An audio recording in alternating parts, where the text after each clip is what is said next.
Hey, yo, what's good, everybody? Welcome back to the Cheap Truth YouTube channel. Hope everybody's doing well out there. Thanks again, once again, for checking in with the Cheap Truth. As always, be sure to subscribe to the channel if you haven't already. Be sure to like this video before you leave. And also be sure to drop a comment as well. So shout out to everybody out there, man. Shout out to new subscribers, old subscribers, future subscribers.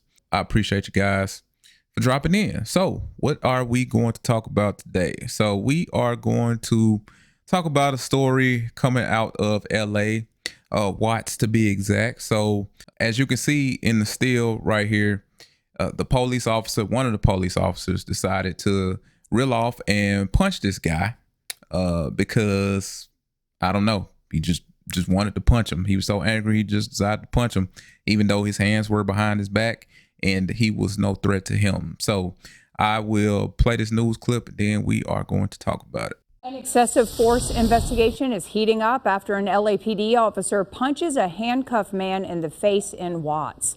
KTLA 5's Kimberly Chang joining us live from downtown LA with reaction from law officials and the man's family. Hi, Kimberly.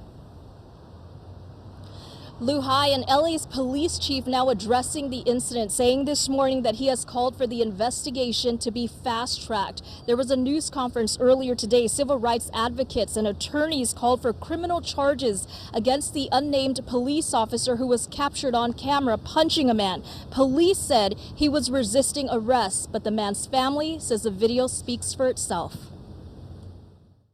What did I do?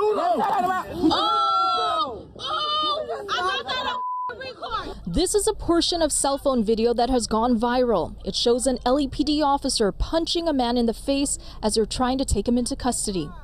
This happened July 28th near East 113th Street and Graham Avenue in Watts. In the video, it appears the man is handcuffed on one side and the officers are trying to put the other side on. The man can be heard shouting What did I do? when suddenly the officer punches him on the side of his face. Civil rights advocates and attorneys for Alex Mitchell say Mitchell was not resisting, had his hands behind his back, and was restrained. They say this is another case of excessive use of force. Mitchell's mother spoke at a news conference Monday morning. Something has to be done. It has to stop.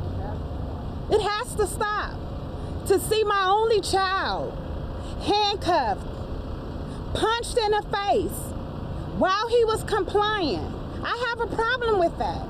This officer is a time bomb ticking. This officer clearly has anger management issues. He does not deserve to remain on the force. We're calling on the district attorney's office to investigate. He don't gotta suck him now. Uniformed officers from Southeast Patrol Division observed a vehicle double parked facing the wrong direction and conducted a traffic stop. LAPD Interim Chief Dominic Choi addressed the incident at a police commission meeting. The subject was arrested for 148 PC and transported to the hospital, treated for pain to his jaw and later booked. The involved officer in this incident has been removed from field duties while the investigation into the incident is conducted. I've asked the investigation of use of force to be fast-tracked. And the LA Police Protective League, which represents police officers, just issued a statement saying in part that the snippet of video lacks context, pointing out that only one wrist was handcuffed and said that creates a potentially dangerous situation for officers, and also said protocol allows strikes or kicks to be used when it is reasonable to overcome resistance to arrest. But those who support Mitchell say it's clear that he was not resisting. Reporting live in downtown, Kimberly Chang, KTLA 5 News. All right, so before I get started, I just got to mention this. That guy looks just like T Grizzly. The rapper T Grizzly, he looks just like that guy. Matter of fact, when I first saw this story and I saw the video, I'm like, damn, they roughed up T Grizzly? But anyway, here we go again, right? Here we go again. Another crooked cop with an anger issue, as you heard the lawyer say, right? This guy obviously has some type of anger issues and he does not need to be a police officer. I mean, that was 1000% unnecessary, uncalled for, and just flat out wrong. You know, this guy has his hands behind his back. He's no threat to them. He's not charging at them. He's not punching on them. He's not doing any of those things. I mean, he literally just has his hands behind his back, and it's two of y'all and there's one of him. And if y'all can't get the man cuffed, to me, that's on y'all. But yeah, man, this was just so uncalled for. And the fact that he felt so comfortable doing this, first of all, the fact that he did it, period, is alarming, but I'm pretty sure he knew that he was being recorded, and he did it anyway. So he did it right in front of the camera, not giving two you-know-whats, but I guess we can't be surprised, right? LAPD, they have a long, long history of this type of behavior. Crooked cops, crooked department, just all sorts of bad stuff going on with the LAPD. This goes back to the 90s, right? Remember what happened with the Rodney King beating? Remember that? All those police officers beat the holy hell out of Rodney King on camera, and they got away with it. They got off on that case. And also remember the Rampart scandal? Remember that? Late 90s, early 2000s, gang unit was doing some dirty stuff, and you had police officers doing all sorts of crap, shootings and planting evidence and all sorts, planting drugs and just doing all sorts of illegal, immoral things that police officers shouldn't be doing. And this has never been proven, but there's always been this theory out there that the LAPD had something to do with B.I.G. getting shot and killed in LA. Now, we know Pac got killed, shot and killed in Vegas. Biggie got shot and killed in LA. Well, there's always been this rumor out there that the LAPD and their crooked cops at the time had all sorts of things going on. And that goes right into the Rampart scandal that I just mentioned earlier, that they had something to do with that. So I guess what I'm saying is, I guess we can't really be truly surprised given the history of LAPD. And, I guess this case right here is sort of history repeating itself. I wouldn't be surprised if this officer had gang ties or was gang affiliated or something, man. You never know. And the funny thing is, they're actually withholding his name. So they're not revealing the name of the officer that punched this guy. I don't understand why, because it makes it seem like they're treating him as the victim, the police officer as the victim. And if the roles were reversed, I guarantee you, we know everything about the suspect. We know everything about the person that punched the officer. We know their first name, their middle name, their last name, when they were born, what they did last summer, what they did 10 summers ago. We know everything about them. But for some reason, they are protecting this officer like he's some victim, which he clearly isn't. So I don't know what's up with that.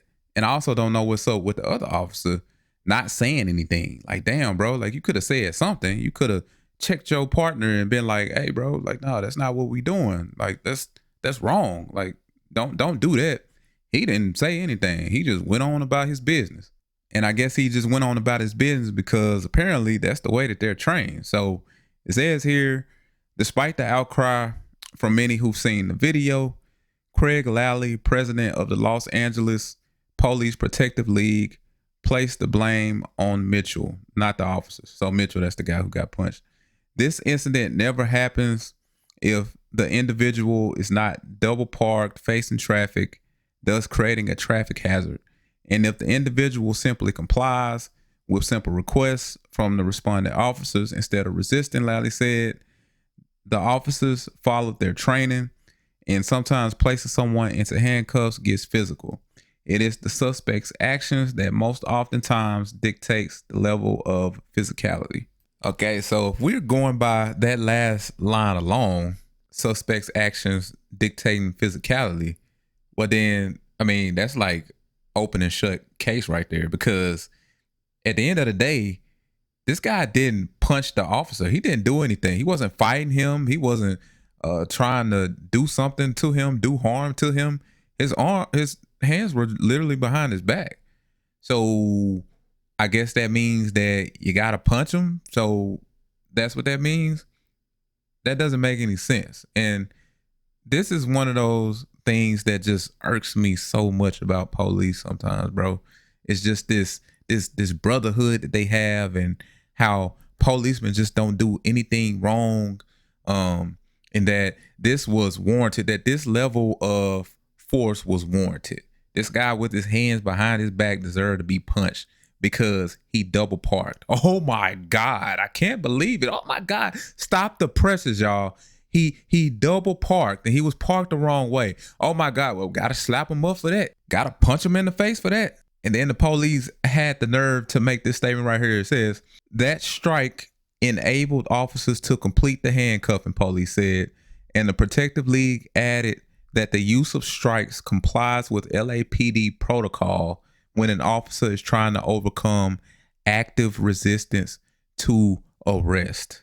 Man, that is a bunch of BS.